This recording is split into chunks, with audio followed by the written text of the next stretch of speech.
Esto es una producción de Mindalia Televisión y Mindalia Radio, audiovisuales sin ánimo de lucro de Mindalia.com, para aportar conocimiento y crear conciencia. Mindalia.com, la primera red social de ayuda altruista a través del pensamiento. Pues nada, hoy os traigo la segunda parte del Eneagrama. Conócete y conecta tu potencial en el camino del Eneagrama. Mi nombre, por si alguno no me conocéis, los que estuvisteis el otro día ya sabéis, me llamo Pilar Martínez Borovio y me dedico a acompañar a las personas y a sacarle partido, a acompañar a las personas en el descubrimiento de su personalidad, pero también de su esencia, y de alguna manera conectar ambas. A partir de realizar esa conexión yo ya me retiro. Entonces, una de las herramientas que yo utilizo, además del coaching, de la programación neurolingüística y otro tipo de herramientas, es el eneagrama, ¿vale? Porque el eneagrama sí que nos plantea esos dos caminos en los que yo me dedico a conectar, ¿no? Plantea el camino de la personalidad y plantea el camino esencial y cómo se conectan ambos. ¿Qué es lo que he traído en esta segunda parte o quiero comentaros en esta segunda parte? Pues bueno, sobre todo un poco la base o el pilar de cómo conocer y cómo conocernos, ¿no? El autoconocimiento y el conocimiento un poco de los demás y del mundo en el que vivimos. Que no lo plantea el eneagrama, que lo plantea toda sabiduría que tenga que ver con el desarrollo personal. Y es la mirada consciente, ¿no? Cómo activarla, y os he traído una práctica para hacerlo, ¿no? Que tiene que ver con esas hojitas que os he dejado, ¿vale? Que ahora veremos. Y bueno, el decreto para brillar, porque aquí estamos en gente brillante. Esto es un laboratorio. Y me parecía muy interesante enfocarlo siempre desde el objetivo que tiene la escuela con esta historia que plantea de gente brillante, ¿no? Como un laboratorio. Y aquí estamos en nuestro laboratorio particular, ¿vale? Luego traería, porque en la primera parte hablé un poco de los centros de inteligencia. Para los que no estuvisteis os lo explico mínimamente. Todos los eneatipos, es decir, todas las personas, todos nosotros, somos todos, pero hay un tipo o un eneatipo que nos domina, ¿vale? Y hay determinados eneatipos que se distribuyen en tres, que son las triadas, como bien decías tú, que tienen mucho que ver con cuál es nuestro centro de inteligencia natural. Es decir, todos tenemos tres centros de inteligencia, desde donde actuamos, sentimos, tomamos decisiones y pensamos. Pero hay uno que nos nace natural, ¿vale? Y según el eneatipo que seas, ese será el dominante en ti también. Entonces existe la triada del instinto, la instintiva, que son el tipo que luego veréis, bueno, lo tenéis ahí en la hojita que tenéis el mandala del eneagrama, que son los tipos 1, 8 y 9, ¿no? Es en la primera hoja, el mandala es ese círculo con estas aquí, ¿vale? En el mandala del eneagrama, que ahora lo veremos, ¿no? La primera tríada sería la tríada del instinto, el 8, 9 y 1. La segunda tríada sería el 2, 3, 4, la tríada de la emoción. ¿Desde dónde hacen, dicen y piensan estos? Desde el corazón. El instinto es desde dijéramos, el segundo chakra, ¿no? Como 2 centímetros debajo del ombligo. Es como, para los japoneses lo llaman el hara, ¿no? Desde donde entra y sale la energía y donde nos posicionamos, ¿no? Como si fuéramos ese árbol de ramas flexibles, pero que tiene un tronco que es anclado a la tierra. Pues ahí está, los instintivos, por ejemplo, los que están en el eneatipo instintivo, cuando tienen una preocupación, una distorsión, les nace desde aquí. Pueden ser personas que, bueno, pues tengan problemas de estómago o que noten ahí la presión o la ansiedad, ¿no? Nace un poco de aquí. Los del corazón, los emocionales, les nace más de las corazonadas, ¿no? Que dicen, les nace más del corazón. Y luego está el centro emocional mental, que es la cabeza, ¿vale? Estos son los mentales, que son el 5, 6 y 7. El 5, 6 y 7, los mentales. Todos tenemos los tres, pero cada uno de estos les nace de una manera, ¿no? Entonces hoy vamos a hablar en concreto de cada uno de estos eneatipos, ¿no? Ya no tanto de cómo se distribuyen en tríadas y cuáles son sus centros energéticos y patronales, sino cuáles son cada uno de estos, ¿no? Y qué es lo que nos trae, la información que nos trae cada uno para nosotros. Y luego los caminos de aprendizaje, lo que os decía, el eneagrama, una de las grandezas del eneagrama no solamente es conocer tu tipo para comprenderte y comprender a los demás, de acompañarle y acompañarnos. Y acompañarnos. sino también es para avanzar, ¿vale? Y nos plantea dos formas de avanzar. Un camino más radical, que serían las flechas, que ahora no os lo voy a explicar, os lo explicaré después, y otro camino un poco más progresivo, que serían las alas, que son esos tipos que hay a nuestro lado. Ahora os va a sonar todo a chino, pero luego lo vais a comprender rápido. Y por último, la integración, ¿no? Una vez que sabemos nuestro tipo y iniciamos ese camino de aprendizaje, cómo integrarlo, ¿no? Cómo integrarlo en nuestras vidas, en nuestro día a día, y cómo integrarlo con eso, con ese todo que somos, y sobre todo desde nuestra identidad esencial, que eso es lo que realmente somos y que se nos ha olvidado. Y un poco en la primera parte expliqué desde dónde y cómo se nos había olvidado y cuáles eran eso que habíamos olvidado, ¿no? Hablé más de la esencia, hoy voy a hablar más de la personalidad, ¿vale? Y por último, el potencial, ¿no? Dijéramos que la charla o el taller habla de conecta tu potencial, ¿no? Entonces plantearé una hoja de ruta de ese potencial, ¿vale? Bueno, gente brillante, ¿qué es lo que nos dice? Hola, buenas tardes. Hola. Pasar. Hola, ¿Qué es lo que nos dice?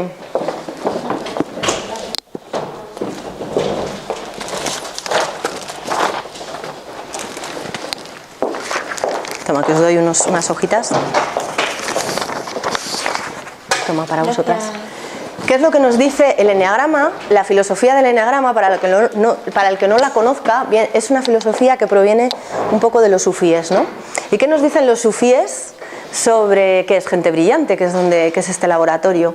Pues nos dicen algo interesantísimo, que me gustaría que lo leyéramos con detenimiento. Nos dicen, nuestro mayor miedo no es de ser inadecuados, nuestro miedo mayor es de ser inmensamente poderosos. Es nuestra luz, no nuestra oscuridad, lo que más nos asusta. Es nuestra luz, no nuestra sombra, lo que más nos asusta. Y nos preguntamos, ¿quién soy yo para ser brillante? Maravilloso, talentoso, fabuloso. ¿Quién soy yo? Mas realmente, ¿quién eres tú para no serlo? De nada sirve al mundo que te hagas pequeño. No hay nada de especial en hacerte pequeño para que otras personas no se sientan inseguras en tu presencia. Nacimos para irradiar la gloria de la vida y de la luz como los niños hacen. Nacimos para manifestar la esencia divina que está dentro de nosotros. Y no solamente en alguno de nosotros, está en todos nosotros, incluso en aquellos, y esto lo digo yo, que no la encontramos por ninguna parte aparentemente, ¿no? Incluso en aquellos que hacen cosas horribles. Esos también son esencia y también tienen luz y está en todos nosotros. En la medida en que dejamos brillar nuestra propia luz inconscientemente, damos permiso a otros para que hagan lo mismo. Por eso nosotros también abogamos por esa revolución individual hacia la revolución social. Si cada uno de nosotros hace su parte del trabajo y aprende y conecta su ser esencial, eso va a ser como una especie de transmisión, ¿no? Dará permiso a otros para que hagan lo mismo. Cuando somos liberados de nuestro propio miedo, nuestra presencia naturalmente liberará a los otros. Esto es lo que es gente brillante para los sufís y esto es un poco la filosofía del eneagrama, ¿vale? Aunque aparentemente nos hable de dificultades de cada tipo y de alguna manera hoy los comentaré los tipos un poco en extremo pues para que nos resuenen más, ¿vale? Realmente lo que nos viene a traer es esa luz, es la luz. Es lo que decía yo un poco el otro día, cuando yo descubrí que, entre comillas, la mayor dificultad que yo tenía era la mayor luz, porque además que era una maestra en eso, ¿no? Porque la conocía muy bien, pues fue un mundo lleno de posibilidades. Y en el eneagrama nos plantea esas dificultades para ver en ellas nuestra luz. Y que existe esa luz, y esa luz es esa dificultad también, ¿no? Cómo integrar esas sombras y con ese ser de luz. El otro día os dejé, no sé, hoy hay muy pocas personas que estuvieron en la primera parte y no sé si trabajasteis esto, pero os dejé una práctica para casa que se llama las palabras mágicas para brillar, ¿vale? Porque preguntaréis, vale, ¿y cuál es nuestra luz? Vale, todo el mundo nos dice, somos seres brillantes, somos seres luminosos, pero ¿cuál es nuestra luz? Todos tenemos todo, pero hay una luz mucho más potente en nosotros. No sé si habéis visto alguna vez un diamante con un microscopio. Pues tiene como si fuera fuego dentro, como una luz de fuego dentro. Vale, nosotros somos ese diamante, pero hay una serie de caritas que se iluminan más y esa es nuestra luz. Y cada uno de esos eneatipos tiene una de esas caritas más en brillo que las otras. Y estas son esas palabras mágicas para brillar, que tiene mucho que ver con el potencial que os plantearé al final, ¿vale? Lo he querido poner aquí al principio por si alguno había hecho la tarea de casa. No os quiero preguntar. Pues lo he visto. ¿Sí? Tengo la hoja. Vale, genial. Bueno, no pasa nada. Vale, ¿y cómo nos liberamos? ¿Cómo hacemos para liberarnos y realmente no tener miedo a ser luminosos, poderosos y conectarnos con esa luz interna? Pues como os decía al principio, a través de la mirada consciente. La mirada consciente nos va a traer todas las posibilidades y nos va a abrir todas las puertas. No hace falta hacer nada, mira, como dice ahí, no es nuestro papel repararnos o transformarnos, eso solamente lo cree el ego. En realidad, uno de los principales obstáculos para la transformación es la idea de que somos capaces de arreglarnos. Porque desde pequeños nos dicen que necesitamos ser mejores, esforzarnos más, desechar partes de nosotros que no nos gustan o que no le gustan a otros. Este no es el camino. El camino no es ese, no tenemos que desechar nada. Lo único que tenemos que hacer es aceptar cómo somos y observarnos, ¿no? Es eso, únicamente necesitamos descubrir y aceptar quiénes somos. Es verdad que si hacemos cosas que nos perjudican, como bien dice ahí, primero hay que pararlas. Pero una vez que has parado eso que te perjudica, empezar simplemente a observar quién eres, cómo te mueves, qué sientes, y cuando alguien te perturba o alguna situación te perturba, ¿qué está pasando realmente? Y para eso, lo mejor es la mirada consciente, es ponernos en esa situación de tercera persona, el observador, que llaman otros, ¿no? O la tercera persona en programación neurolingüística, como si tuviéramos una mirilla en la que poder mirar y nos vemos en esa situación, ¿no? Esto lo objetiviza todo mucho más y además nos da la información que necesitamos. Cuando estamos metidos, no vemos más que nuestro mapa, y ya sabéis que el mapa no es el territorio, ¿vale? Entonces, la mirada consciente y practicarla para cualquier cosa que hagáis en la vida y para cualquier cosa que os dediquéis es un pilar fundamental, es una herramienta para vuestro maletín de aprender a ser humano. Y cada día hacer algo que active esa mirada consciente. Simplemente, igual estáis en la cocina, veis a vuestros hijos, qué es lo que están haciendo, y poneros la bata de laboratorio. Yo esto lo llamo así. Me voy a poner la bata de laboratorio. Y me la pongo y estoy viendo qué hacen, qué dicen, dónde prestan atención. Y eso mismo te está dando una información brutal para ti, no solo para ellos, ¿no? Realmente todas las personas con las que nos relacionamos y las situaciones que nos vamos encontrando en la vida son para nosotros, aunque no lo parezca. Hay un aprendizaje, hay algo que necesitamos aprender de eso. Y muchas veces no lo queremos, no lo sabemos o no lo vemos porque no lo vemos, porque muchos de esos aprendizajes, y la mayoría son inconscientes, porque ya sabéis, luego lo veremos, que el 95% de nuestras decisiones y sentimientos y pensamientos las toma el inconsciente. No lo vemos, pero la mayoría no, todas son para un aprendizaje. Y si no estamos con esa mirada consciente, no vamos a ver el aprendizaje que necesitamos. ¿Y qué va a pasar? Que el embudo de la vida se va estrechando hasta que te des cuenta de qué es lo que necesitas aprender y lo integres. Y muchas veces se estrecha tanto que ocurren cosas fatales para nosotros, porque no hay otra manera de que aprendamos lo que necesitamos aprender, ¿vale? Entonces, la mirada consciente, empezar a hacer y a integrar esta herramienta en vuestro día a día, es interesantísimo para ver ese aprendizaje, ¿no? Que de alguna manera que hemos venido aquí, más que a experimentar. La esencia viene aquí a experimentar, y para experimentar, la base de la experimentación es el aprendizaje, ¿no? El camino hacia donde va la experimentación es el aprendizaje, ¿vale?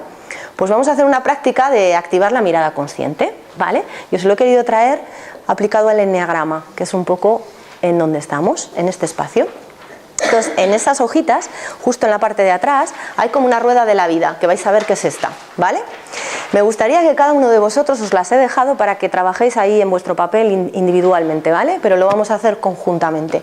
Me gustaría que cada uno de vosotros os leyerais esas frases. Estas frases son aspectos problemáticos del ser humano, cosas que a veces nos mantienen atrapados, nos atrapan, ¿vale?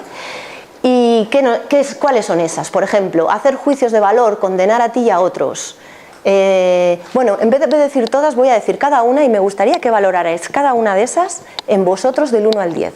Dijéramos que el 1 sería que no os resuena nada, que no tiene nada que ver con vosotros, y el 10 sería que 100% tiene que ver con vosotros, ¿vale? Lo primero, no hace falta que lo reflexionéis demasiado, lo primero que os venga es lo que interesa, ¿vale? Entonces, la primera de las frases: resistirte a que te afecten tus experiencias. ¿Cuánto os resuena eso? ¿Os resistís a que os afecten las experiencias de la vida? ¿Os resistís a cuando hay una perturbación? ¿Os narcotizáis ante eso? De 1 al 10, ¿cuánto ponéis? Ponéroslo. Lo primero que os nazca, ¿eh? No hace falta ser tampoco muy... ¿Vale? El segundo, hacer juicios de valor, condenarte a ti y condenar a otros. ¿Esto suena? ¿Os resuena? Del 1 al 10. Voy a ir un poquito rápido, ¿vale? Si necesitáis que vaya más lento me decís. Ceder tu valía a otros. Es algo que hacemos habitualmente, casi todos hacemos todo, pero algunos lo hacen más que otros. ¿Cómo es esto para vosotros?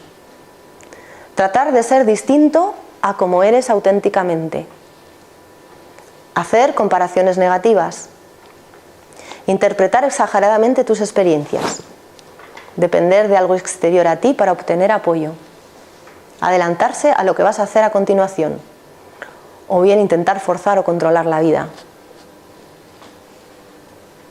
Cuando tengáis vuestras puntuaciones me decís.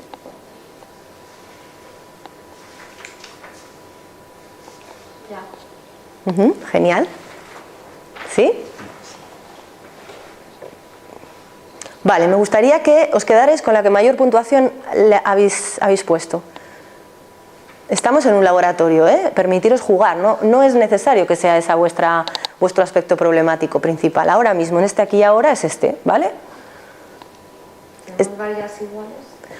Si tienes varias iguales, vuélvela a testar. ¿Cuál sería más? ¿Cuántas situaciones se te dan más de una que de otra? Por ejemplo.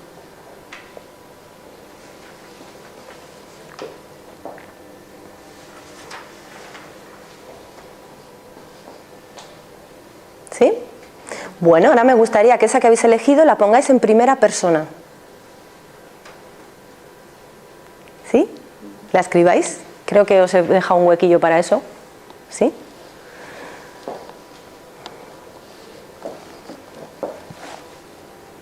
Muy bien. Y ahora me gustaría que pensarais en una situación en la que te sientas así, como esa frase.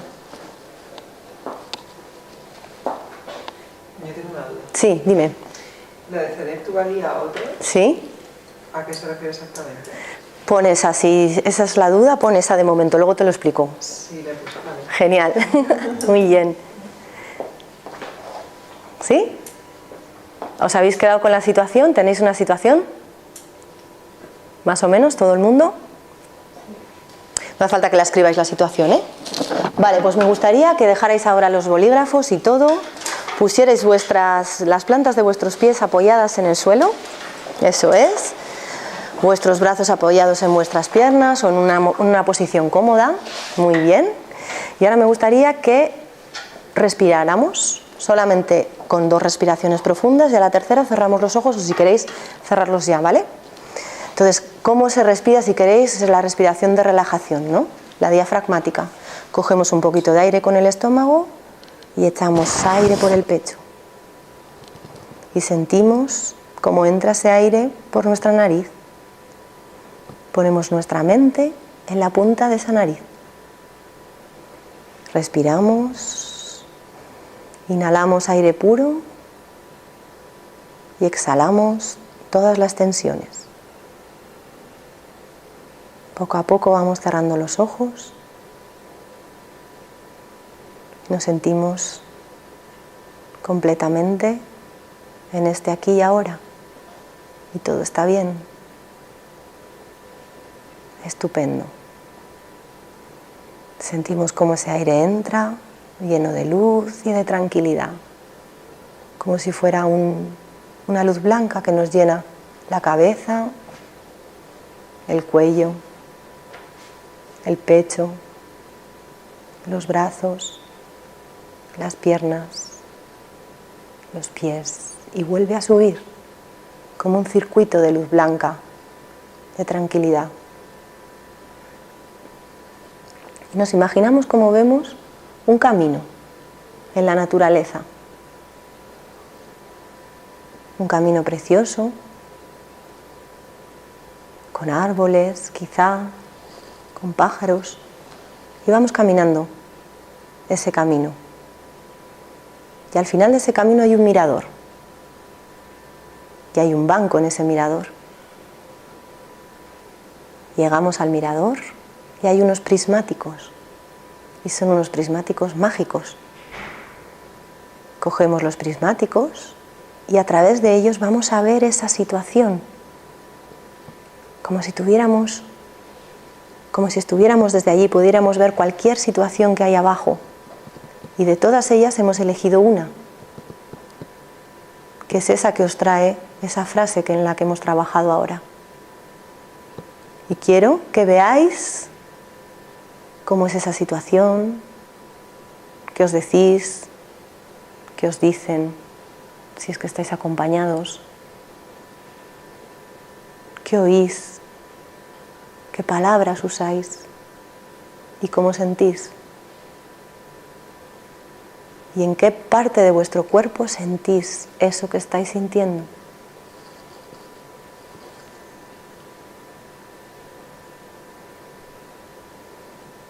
Cuando ya tengáis toda la información, dejáis los prismáticos encima del banco, agradecéis esta oportunidad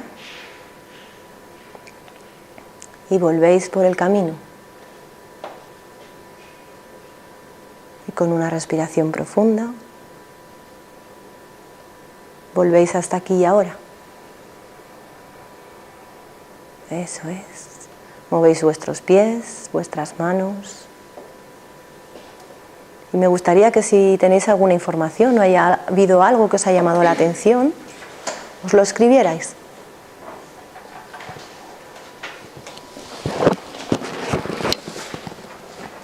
Esa es la mirada consciente. Esa es la tercera persona. Ese es, de alguna manera, desde donde vamos a observar nuestros comportamientos, nuestros patrones inconscientes que nos trae el eneagrama. ¿Vale?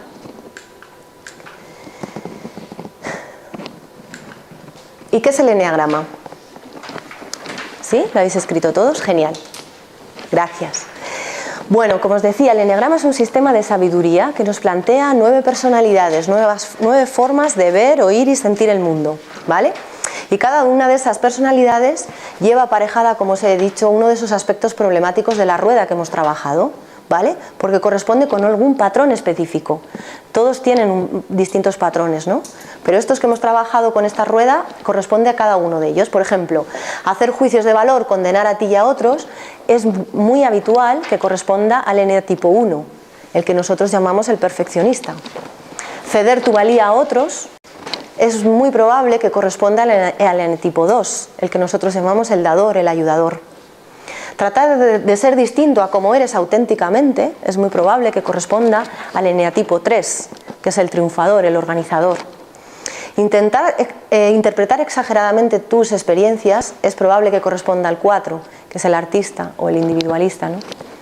Depender de algo exterior a ti para obtener apoyo, eso es muy probable que corresponda al 6, porque me he saltado el 5, interpretar exageradamente tus experiencias. El depender de algo exterior es del 6. Adelantarse a lo que vas a hacer a continuación es del 7, que es el epicurio que llamamos nosotros. E intentar forzar o controlar tu vida es del 8 y resistirte a que te afecten tus experiencias es del eneatipo 9, ¿vale? ¿Qué nos aporta el eneagrama? Un poco os lo he dicho cuando hemos hablado al principio que no habíamos empezado el taller, ¿no? Nos saca a la luz esos patrones inconscientes y, sobre todo para mí, nos aporta comprender sin reproches, comprendernos a nosotros y comprender al otro. ¿Desde dónde? ¿Cuál es su motivación esencial? Si para dejar de sentirnos, cuando comprendemos desde dónde hace el otro las cosas, dejamos de sentirnos agredidos, ¿no? Si de repente comprendemos que cede su valía porque está buscando su motivación esencial es sentirse amado, ser querido, sentirse querido, y para ceder su valía está manipulando, dejamos de sentirnos agredidos por esa manipulación porque sabemos que su motivación, y lo está haciendo, su intención positiva última es para sentirse amado y querido. Cambia totalmente la perspectiva y las relaciones desde ahí, ¿vale? Y el eneagrama nos trae eso. Ahí en esas hojitas también, y esto lo planteé el otro día en la primera parte, hay, como dijimos, 3 preguntitas que nos podemos hacer inicialmente para posicionarnos un poco en cuál sería nuestro eneatipo, ¿no? Un poco, esto vamos a seguir, pero lo tenéis ahí si queréis para después de cuando conozcamos cada tipo, que lo volvamos a revisar, ¿no? ¿Cómo nos describiríamos con 3 adjetivos? Esto es interesante. ¿Cómo nos describiríamos así de repente, ahora mismo? 3 adjetivos, ¿no? Pues tranquila, amable, alegre, por ejemplo, ¿no? Ahí ya nos está dando muchísima información de qué posibilidades y de qué posible eneatipo puede ser, ¿no? ¿Cómo te describirían los que te conocen con 3 adjetivos, ¿no? Hay algunos de los tipos que no se ven a sí mismos y necesitan ese refrendo desde fuera. Y por ejemplo eso se va a ver reflejado en esa descripción de esos adjetivos. Y por último, descríbete en una situación de estrés. Las situaciones de estrés son justo esas situaciones en las que estamos completamente desalineados o bastante desalineados. Y ahí es donde nacen ese inconsciente más de forma natural, ¿no? Que no has trabajado, que no hay cosas que sí que trabajas y vas cambiando por tu propio trabajo, pero hay otras que siguen saliendo ahí de forma inconsciente. Y esos adjetivos nos darán esa información. ¿Vale? Y ahí están, que ahí en esa hojita también os los he puesto, ahí están otra vez todos ellos, ¿vale? ¿Qué es lo que haría cada uno de estos, ¿no? Porque claro, muchas veces nos decimos, pero ¿cuál puedo ser? Si puede ser un 2, puede ser un 8, porque el comportamiento puede ser que sea el mismo. Da igual que seas el perfeccionista, que seas el pacificador o el mediador, que sería el 9, porque el comportamiento es el mismo. Yo muchas veces pongo este ejemplo, ¿no? Yo me identifico con el tipo 9, con el mediador, yo puedo entrar en una sala y puedo ver un cuadro que está torcido, ¿vale? Y yo voy y lo pongo recto, pero no soy el perfeccionista. Y el perfeccionista lo va a hacer seguro. Y yo, depende, si estoy aquí seguramente. El comportamiento puede ser el mismo, lo que cambia es la motivación, desde dónde lo hago yo, desde dónde lo hace él. El perfeccionista porque necesitas armonía, que todo esté en orden, en armonía. Un tipo como el mío lo haría en una charla como esta porque me va a distraer y me voy a empezar a narcotizar, me voy a empezar a dispersarme o a distraerme. Yo esto lo sé y es que se me va a ir ahí la vista en un momento dado. También es porque ese perfeccionista está al lado del 9. Esto es lo que os voy a plantear luego, las alas, es decir, el eneagrama nos plantea esos caminos de aprendizaje a través de las alas, que son los tipos que tenemos al lado. El 9 tendría al lado el 1 y el 8. El 2 tendría al lado el 1 y el 3. Esos también nos dan información y a veces nos vamos a comportar como ellos, porque igual tenemos más ala dominante 1 o más ala dominante 8 en el caso del 9, ¿vale?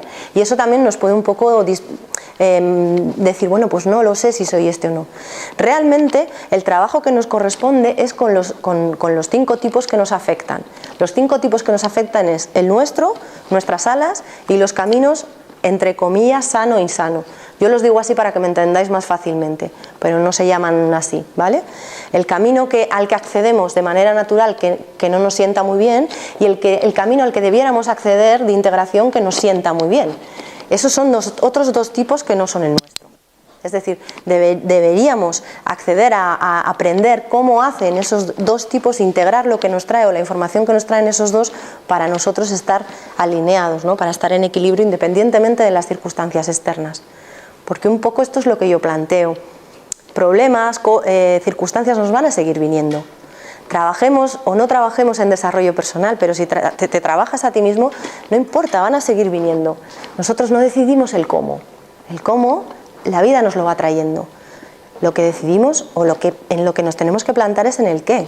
Y cuanto más concreto sea ese qué, ese cómo se manifestará mucho más cercano a lo que nosotros nos imaginamos que es ese qué.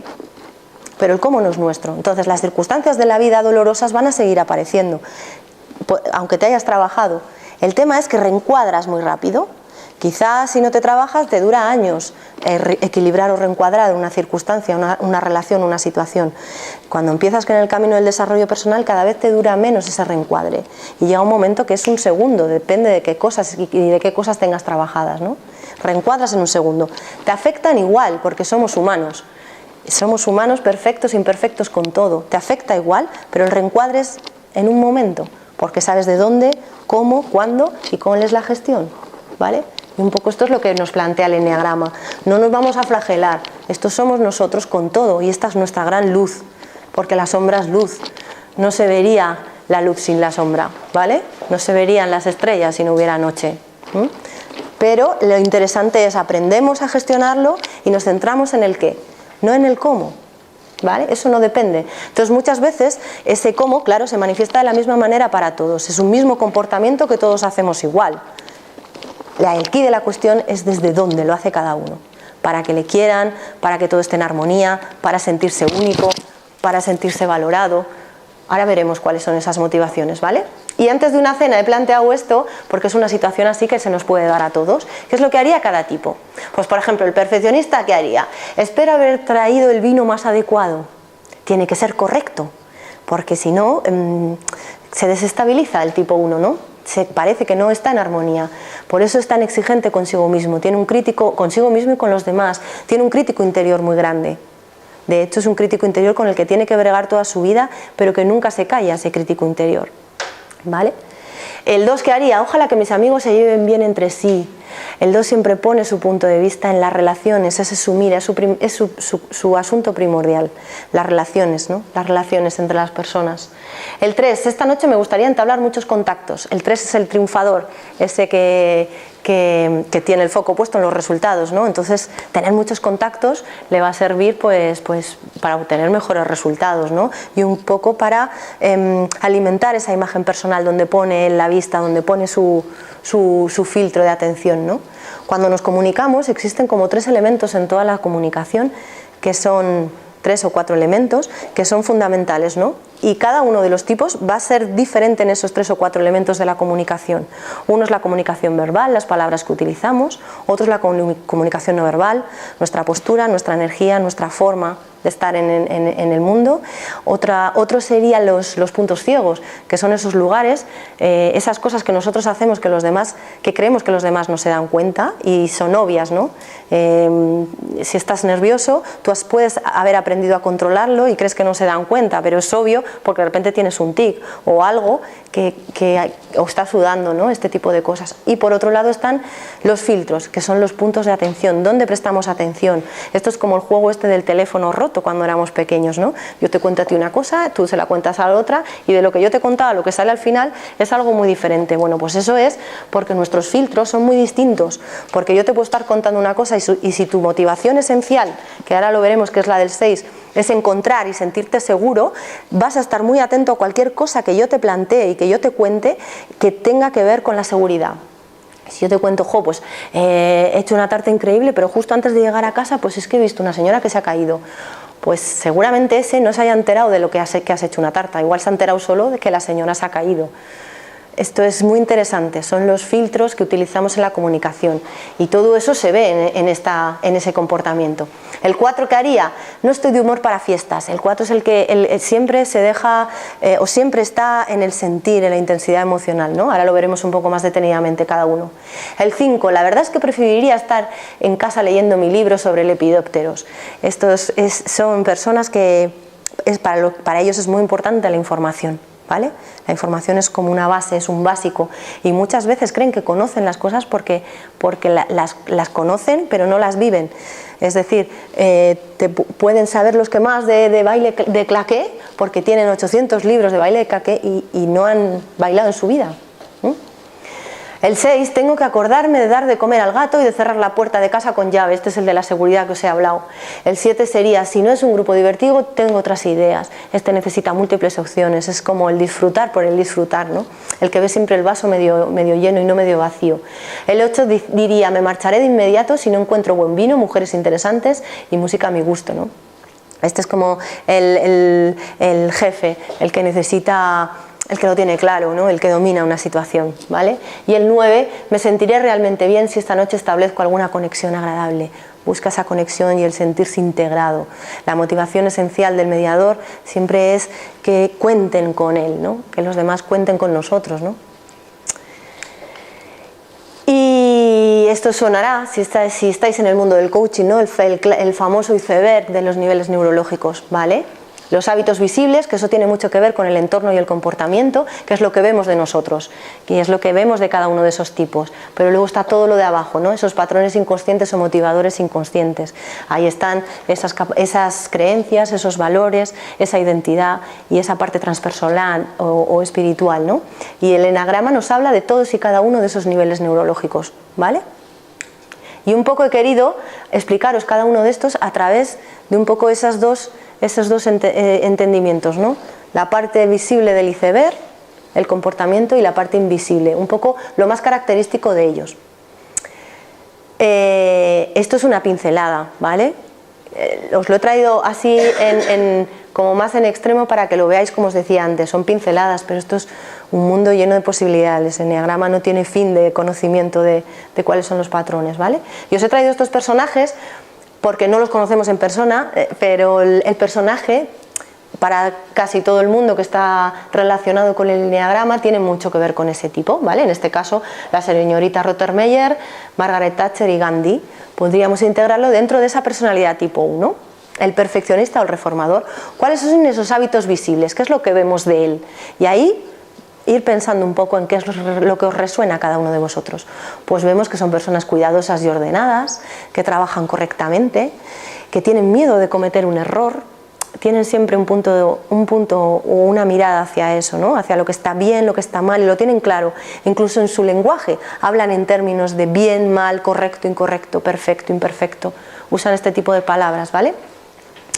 Tienen gran sentido, o tienen un elevado sentido moral. Dicen que son los salvaguardadores de los valores universales, ¿no?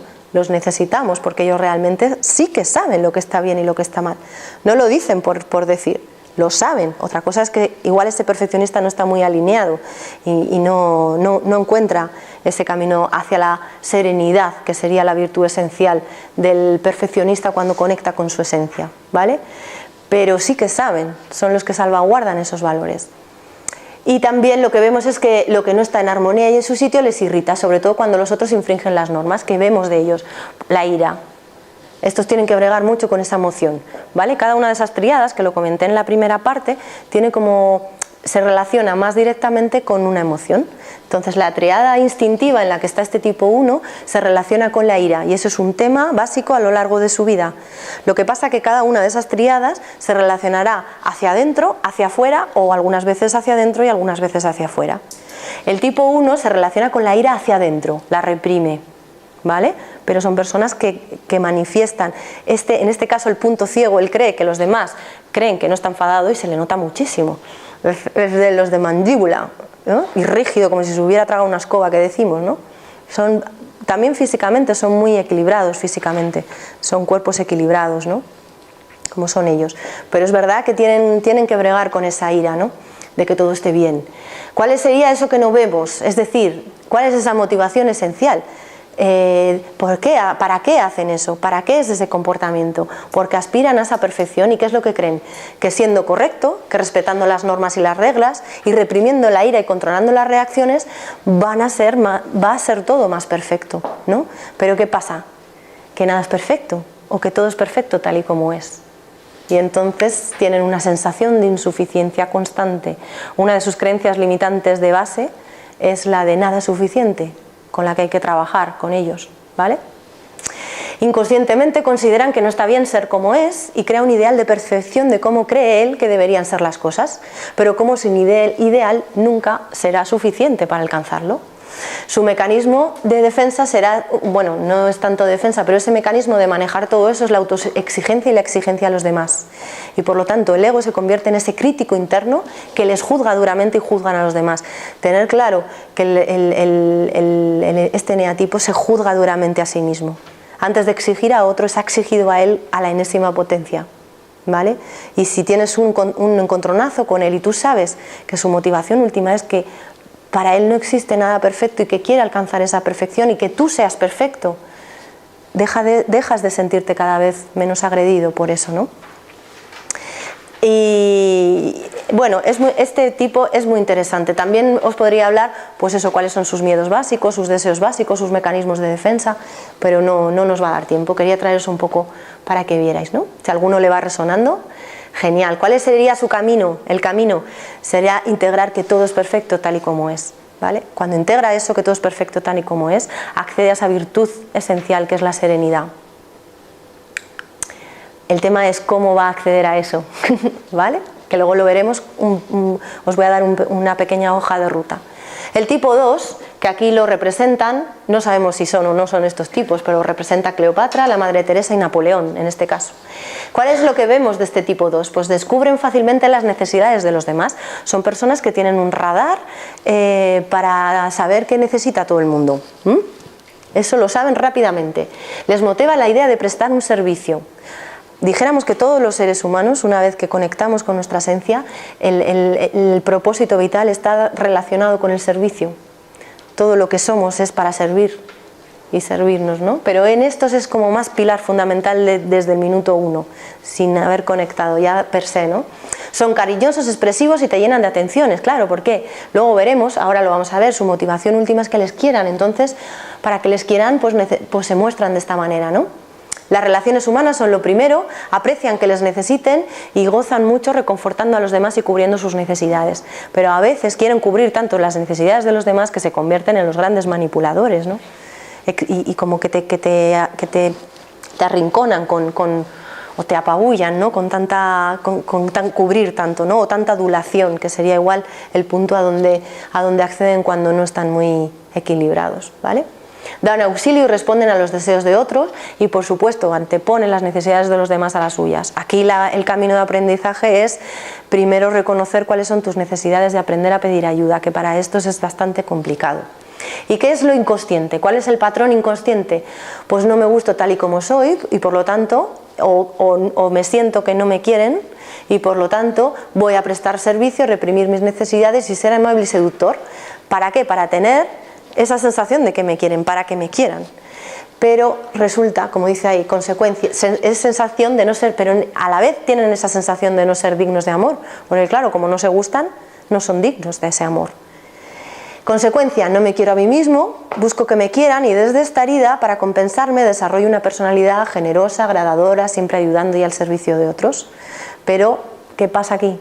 Que dan para recibir, porque creen que si son así los demás les van a querer como recompensa. Esta generosidad y este dador que sí que es genuina, pero siempre hay un detrás, siempre hay un querer recibir algo. Nada material, en algunos casos sí, pero recibir ese amor, ¿vale? Entonces muchas veces cuando no reciben, y es algo constante en sus vidas, entran en un modo venganza que llamamos, ¿no? Entran en ese tipo 8, que sería el modo que no les sienta muy bien, será la personalidad que a ellos no les sienta bien, pero van a aparecer ese 8 cuando están desequilibrados, que es ese modo venganza, ese modo imperativo que te quieran, ¿no? Y el chantaje emocional. Reprimen sus necesidades y desempeñan el papel de salvadores. Estos tendrán que vagar mucho con el orgullo. Voy a ir un poco rápido porque veo que voy fatal de tiempo.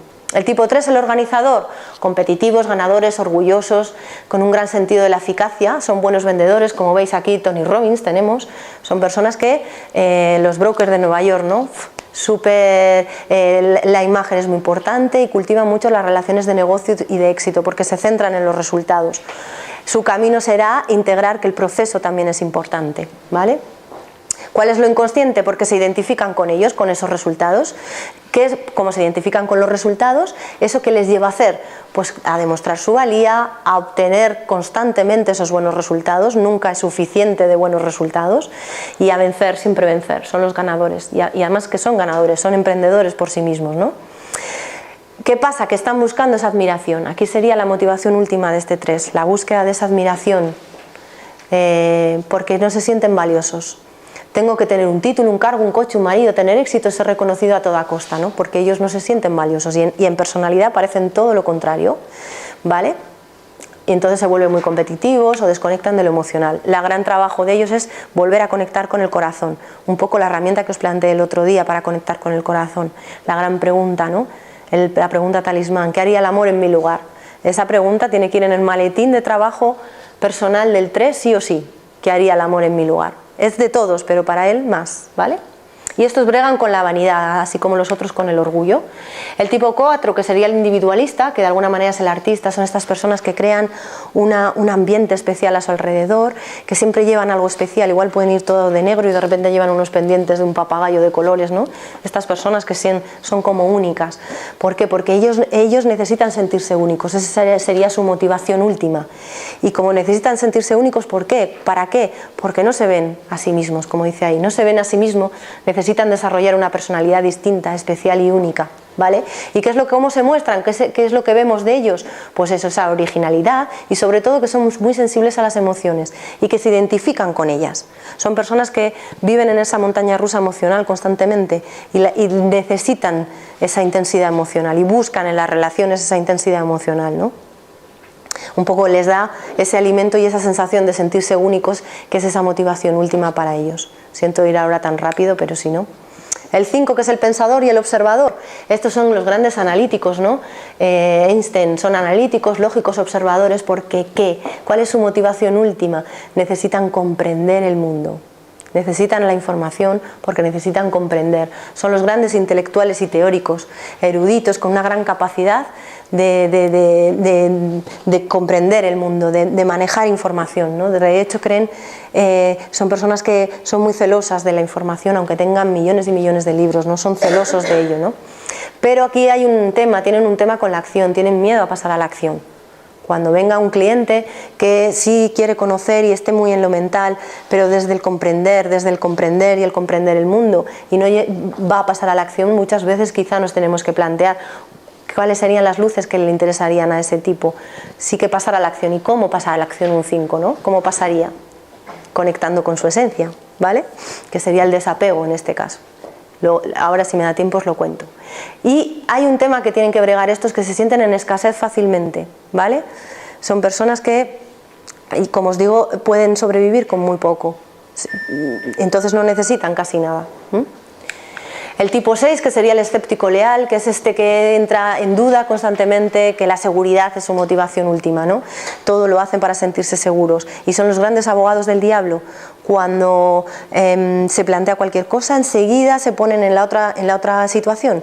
Te ponen en duda constantemente, ¿no? Y muchas veces toman decisiones, pero las vuelven a poner en duda constantemente, porque necesitan llegar a esa seguridad, necesitan llegar, y sobre todo porque ven, su patrón inconsciente es que ven el mundo realmente inseguro. Sí que lo ven, sí que ven esas dificultades y esos peligros, cosas que otros tipos es que ni se lo plantean y ellos lo ven.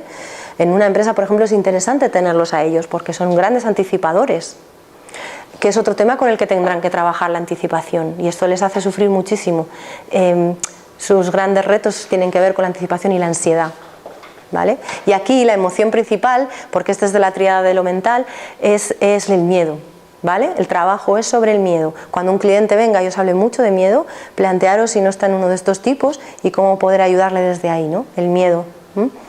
El de los emocionales, que no os he dicho que los hemos pasado 2, 3 y 4, la emoción sería la tristeza, ¿vale? Y los primeros la ira. El camino el camino sano sería acceder a la calma interior. ¿Y quién es el tipo, la personalidad que tiene esa calma interior? El 9, que ahora lo vamos a ver. El 7, que es el entusiasta, estos necesitan múltiples opciones, pues Peter Pan siempre tiene acción, tiene múltiples opciones, siempre en diversión, la aventura, el placer, el futuro también, ¿no? Y de alguna manera subestiman el peligro y son los grandes visionarios, creen posible lo imposible, algo que todos nosotros en ningún momento nos plantearíamos. Ellos no solo se lo plantean, sino que lo creen, y lo creen posible, ¿no? Y están siempre en movimiento. Tienen problemas con eso que nosotros llamamos la mente parlanchina. Les vienen muchísimas ideas a la cabeza y les resulta muy difícil luego en la comunicación trasladar las cosas ordenadamente, ¿no? Su gran camino sería la priorización, ¿vale? Porque y como tienen tantas ideas, muchas veces acceden a esa dispersión. Son personas bastante dispersas, pero siempre están en positivo. Son estos que te dicen, vámonos de juerga cada 2 por 3, son los que siempre tienen la idea de ir a una cena y todos juntos, no le importa juntar a todas las personas del mundo para divertirse, ¿no? Pero claro, tienen que bregar con esa motivación última. ¿Para qué hacen eso? Para evitar el dolor. Todos lo hacemos, pero estos esencialmente, ¿vale? ¿Cuál sería su camino sano? Acceder a esa virtud que es la sobriedad. Y el 8, que es el jefe, el protector, aquí tenemos a Picasso o al de Los Soprano, que son fuertes, es el jefe, energéticamente son poderosos, controlan las situaciones, toman decisiones rápidas y respetan la fuerza. Y sobre todo se mueven muy, muy bien en el conflicto. Son personas que es un lenguaje natural. Muchas veces hay otros tipos, como ahora veremos el tipo 9, que evita el conflicto. Entonces manejarse en el conflicto con este 8, bueno, lo tiene al lado y tiene herramientas para manejarse, pero no le resulta fácil, ¿no? En cambio a estas personas, el 8, el 7, se mueven muy fácilmente en la energía conflictiva, ¿vale? Y el conflicto es bueno, sirve para cambiar impresiones y llegar a un acuerdo. Lo que no es bueno son las formas, ¿eh? Que es lo que tiene que aprender sobre todo, ¿no? ¿Cuál sería su camino sano, ¿no? Esa generosidad que le da el 2, la generosidad, la magnanimidad. Y hay por último el 9, el pacificador. Aquí vemos a Bridget Jones o a Marge Simpson. Es una presencia apaciguada, calmada, las personas se sienten seguras a su lado, detestan las presiones y se sienten presionadas por cualquier cosa, desconectan, ¿no? O salen huyendo y prefieren vivir a su ritmo, tienen otro tiempo, y parecen en personalidad que no tienen iniciativa, cuando realmente si conectan con su esencia son los de la acción correcta. Ellos no hacen cualquier cosa, hacen lo necesario, ¿vale? Pero bueno, entonces claro, ¿qué hacen para evitar los conflictos? Que es un poco uno de esos temas con los que tiene que bregar, pues duermen su opinión. Les es difícil dar su opinión, ¿no? O siempre tienden a esa pacificación, porque pueden ver y ponerse en los lugares de los demás, ¿no? Son los grandes empatizadores, pero sí tienen problemas con esa pasividad y esa dejadez, porque muchas veces hasta que llegan a la acción correcta, pues pasa mucho tiempo, y estos tienen un mecanismo de defensa que se llama la narcotización, que se pueden estar narcotizándose con la tele, con la comida, etcétera, porque hay un problema prioritario y y lo dejan y no se sienten, son los grandes procrastinadores y no se sienten culpables, ¿no? Pero eso durante años puede llevar pues a problemas. Y bueno, aquí os había traído, pero no sé si se va a poner en marcha, es un vídeo para que veáis un poco en acción a cada uno de estos tipos. Ahí va, no se oye.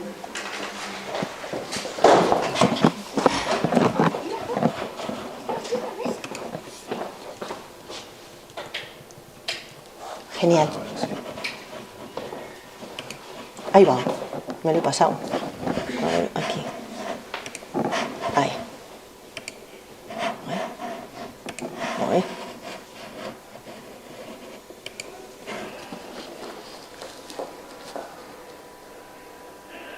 Tengo que hacer la compra, limpiar, llamar al fontanero, recoger, terminar los papeles de la oficina. ¿Y qué has hecho? Este sería el 1. Nada, todo tirado. Y quita los pies de la mesa.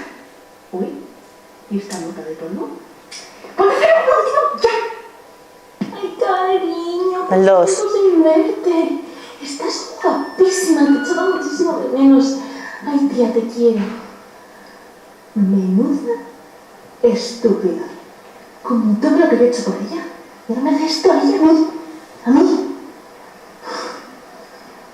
El 3.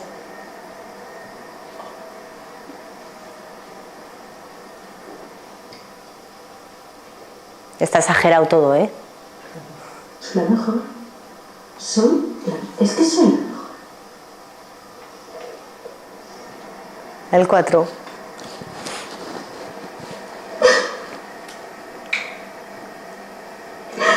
A mí me quieres.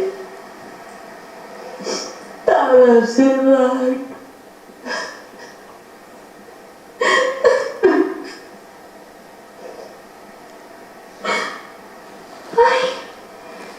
Estoy súper enamorada. Por fin he conseguido a alguien que me entiende, por fin alguien.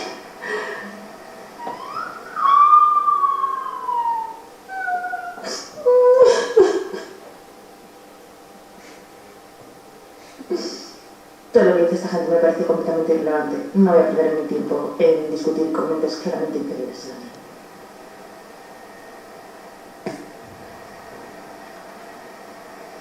El escéptico leal. El de la seguridad. ¿Quién ha sido? Yo no he sido. ¿Has sido tú? ¿Habrás sido tú? ¿Habrás sido tú? el del epicúreo. Tío, mira. Mira esa gorda. Vaya foca. Hola. El jefe. Soy Juan Arias, como te metas con mi familia y mis amigos, te mato. ¡Te mato! El de la narcotización.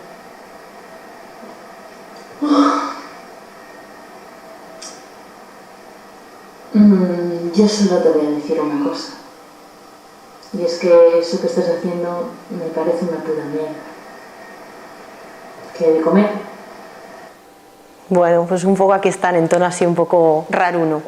¿Por qué? ¿Cuáles son su percepción del mundo? El perfeccionista cree que el mundo castiga las malas actitudes y la espontaneidad, ¿no? Un poco dijéramos que esos son los mensajes con los que se quedaron en esa herida primigenia, ¿no? Quizá en la infancia. El mundo me ignora, el 2, tengo la impresión de que me falta amor, no le gusto al mundo por lo que soy, sino por lo que hago. Ese es el gran trabajo del 3, ¿no? Que la idea es ser, no hacer, ¿no? Me abandonaron, me falta algo que los demás tienen, por eso los 4 tienen esa sensación de que les falta algo en su vida constantemente. El 5, el mundo es invasor, necesitan esa intimidad, claro. El mundo de la comprensión y de la comprensión del mundo necesita esa intimidad. Son las personas que necesitan aislamiento bastante a menudo, todos lo necesitamos, pero ellos siempre tienen una atalaya en sus casas, ¿no? El 6, me traicionaron, el mundo es amenazador e inestable. El 7, sufro con las limitaciones de este mundo irresistible y lleno de opciones. Claro, hay tantas posibilidades. El 8, el mundo es injusto y abusaron en algún momento de mi debilidad, ¿vale? Por eso el 8 conecta con esa forma con esa generosidad a través de la inocencia. La inocencia es la gran virtud que le conecta en esencia. Y el 9, el mundo me rechaza cuando digo mi opinión y sobre todo no valoran mis esfuerzos, ¿no? De alguna manera el 9 tiene mucho trabajo de triunfo, de reconocerse los triunfos y de traerlos al mundo, ¿no? Sin que los demás se lo tengan que reconocer de alguna manera. Y el modelo de trabajo, como os decía antes, nosotros planteamos una entrevista personal. Según lo que tú vas diciendo, las palabras que estás usando, tu forma de ser, tu forma de estar, tus emociones, nos van a hablar de cada uno de esos tipos, ¿no? Y tras el descubrimiento, pues entraríamos en el trabajo personal a través de la observación consciente.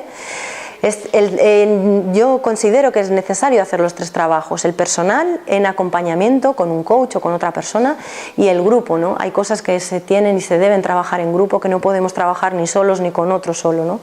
Porque cuando trabajamos en grupo todos trabajamos para todo. Entonces un poco desde ahí sería, tras el descubrimiento de cuál es nuestro tipo, el trabajo vendría desde esas 3 perspectivas para conectar con nuestro coach interior, ¿no? Y los caminos de aprendizaje, pues como os he dicho, sería el camino radical a través de las flechas. Cada uno de estos tipos, si por ejemplo somos el tipo 1, nuestro camino de crecimiento, de avance o de seguridad, como se llama, sería acceder al 7. Cuando un 1 entra en modo muy perfeccionista y exigente, su camino sano es el humor, es la diversión. Entonces, si tenemos un cliente muy perfeccionista, darle herramientas para que integre el humor y la diversión en su día a día. Ese es el camino sano para él. ¿Cuál sería el camino que no le sienta tan bien, pero que sí que es necesario que integre? En el caso del 1 sería el 4. Un 1 que no está muy equilibrado entra en melancolía, entra una cierta sensación de que el pasado fue mejor, ¿no? Y en una introyección, que es lo que hace el 4, y esto no le sienta tan bien al 1, pero sí de alguna manera sí necesita integrar ese mundo emocional, el 1, el exigente. Entonces cada uno de estos en su camino de aprendizaje va a estar relacionado con otros 2 y va, por ejemplo el 3-6-9, que es la otra, que es otros 3 eneatipos que plantean esos caminos sanos e insanos. Un 9, que es que se narcotiza, cuando no está muy equilibrado, entra en inseguridad, entra en un 6, parece un 6, en desconfianza, en inseguridad, la autoestima, no confía en lo que hace, ni en lo que piensa, ni en lo que siente de alguna manera. ¿Qué necesita? ¿Cuál sería su camino sano? Ir a la organización, al 3, al ejecutar, ponerse en acción, ¿no? ¿Y cómo lo haría un 3? ¿Cómo se pondría en acción un 3? Con una agenda quizás, Entonces, saber esto, una vez que conoces tu tipo, es interesantísimo, porque dijéramos que sí te da esa hoja de ruta, ¿no? Y por otro lado, también podemos acceder al crecimiento o al aprendizaje a través de las alas. Las alas nos plantean por ejemplo, si fuéramos un 9, el ala 8 nos traería a ese árbitro, y el ala 1 nos traería al idealista, ¿no? A un 9 más idealista. Y también es un camino en evolución, ¿no? Ir hacia el 8 para integrarlo en el 9 y evolucionar hacia el 1, ¿no? Dijéramos que cada uno de los tipos en las alas resuelve el anterior, ¿no? Al 8 le resuelve su asunto el 9, al 9 le resuelve su asunto el 1, al 1 le resuelve su asunto el 2, y cómo lo hace cada uno de esos, ¿vale? Entonces sería otro camino progresivo de aprendizaje. ¿Y cuál sería la integración? Pues la integración sería diseñar ese cambio, una vez que hemos conocido nuestro eneatipo, diseñar ese cambio en base a estos caminos, ¿no? Y en concreto yo, por como soy, planteo el camino radical muchas veces, ¿no? Depende cómo también aparezca el cliente, ¿no? Pero el camino radical siempre nos trae una información mucho más directa, aunque luego la forma de llegar a ella sea a través de las alas, ¿no? Y en ese camino radical, quizá al tipo 1 le vendría muy bien en su plan de acción meter asuntos de flexibilidad, al tipo 2 le vendría muy bien meter asuntos de creatividad, que es un poco lo que le da el 4. Al tipo 3 le vendría muy bien meter asuntos de valor como, incluso de duda. Al 3 le va muy bien la duda. Son personas tan resultado y tan seguras de sí mismas en apariencia, que la duda, ponerse en duda, le trae muchas más luces que esa seguridad, ¿no? Al 5 le viene muy bien las acciones, al 6 la calma del 9 le viene muy bien al 6, al 7 sobre todo la priorización, esta persona con la mente con tantas ideas en su cabeza, al 8 el servicio, la generosidad desde el servicio, y al 9 el triunfo, concedérselo a sí mismo y concederlo al mundo. Y aquí está el potencial, que son esas palabras para brillar que os traía al principio, ¿no? Ese es nuestro potencial. Cuando el 1 se decide por la alegría y el derecho a divertirse a pesar de las imperfecciones, lo que accede es a la serenidad. Cuando el 2 se decide a tomar contacto con sus necesidades y a reconocer sus carencias y se deja ayudar, accede a la humildad, que ese es el verdadero brillo del 2, del ayudador. Cuando el 3 se deja de competir y se hace amigo de verdad de sus amigos, accede a esa autenticidad, que es otro de los temas con los que tiene que bregar el 3, ¿no? La mentira y la verdad, el engaño, el autoengaño. Cuando el 4 decide dejar de sobrevalorar sus estados emocionales y ostentar autodominio, es decir, cuando adopta las formas del 1, a lo que llega es la ecuanimidad, que es lo que le da el brillo. El 5, cuando se decide a salir de su madriguera y abrirse a los demás, como lo haría un 8, que sería su camino sano, lo que accede es al desapego. El desapego es te quiero pero no te necesito. La objetividad, pero desde el amor puro también. Y el 6, cuando se decide a conectarse con su cuerpo y su autoridad interna y controlar sus paranoias, es decir, acceder al 9 como lo haría un 9, conecta con su verdadero brillo, que es el coraje. En personalidad aparecen los grandes miedosos, y ellos se creen que son cobardes, cuando en esencia son la valentía pura. Y esto es lo que quiero que veáis. Todo esto que antes hemos dicho de cada uno de ellos, de el perfeccionista, y lo que vemos negativo de eso, realmente, en esencia, es todo lo contrario. ¿Vale? Cada uno de los tipos en personalidad parece algo y en esencia es todo lo contrario. El 9 en personalidad parece el más inmovilista del mundo, y en esencia es acción pura, acción correcta. ¿Vale? El 7, cuando se decide afrontar objetivamente los problemas como lo haría un 5, lo que accede es a la sobriedad. Un visionario con sobriedad es alguien brillante. Y el 8, cuando se decide abrir su corazón a la ternura y a ser asertivo como lo haría un 2, accede a la inocencia, que es lo que le da el brillo. Y el 9, cuando se decide a explorar sus capacidades y a ponerlas en activo para su propio desarrollo, como haría un 3, accede a la acción consciente. Y un poco para conectar esas dos cosas, lo que somos en personalidad y lo que somos en esencia, yo siempre planteo como primera herramienta de trabajo para ese maletín cosas muy sencillas que podamos hacer en nuestro día a día. Y me gustan muchísimo las preguntas conexión, ¿no? Cada día a la mañana, cuando estamos en ese duermevela, entre que estamos despiertos y no, que todavía el consciente no ha copado todo nuestro ser, hacernos dos preguntas. El superpoder de la conexión, primero, ¿cómo estoy? Conectar cómo estoy, y vas pasando cómo estoy, cómo están mis pies, mis piernas, mis brazos, mi abdomen, mi cuerpo, cómo estoy. Tomar conciencia de tu cuerpo siempre nos trae un primer contacto con lo que somos. Y segunda pregunta, una vez que te has hecho todo ese baremo, ¿qué quiero para mí hoy? Lo primero que nazca. Lo primero que nazca, no hace falta hacer nada más, simplemente darte cuenta que quizá para hoy lo que quieres es tranquilidad, quizá necesitas claridad mental. Simplemente con saberlo, el inconsciente ya lo sabe por la mañana, no tienes que hacer nada más. El segundo paso sería la observación, esa bata de laboratorio.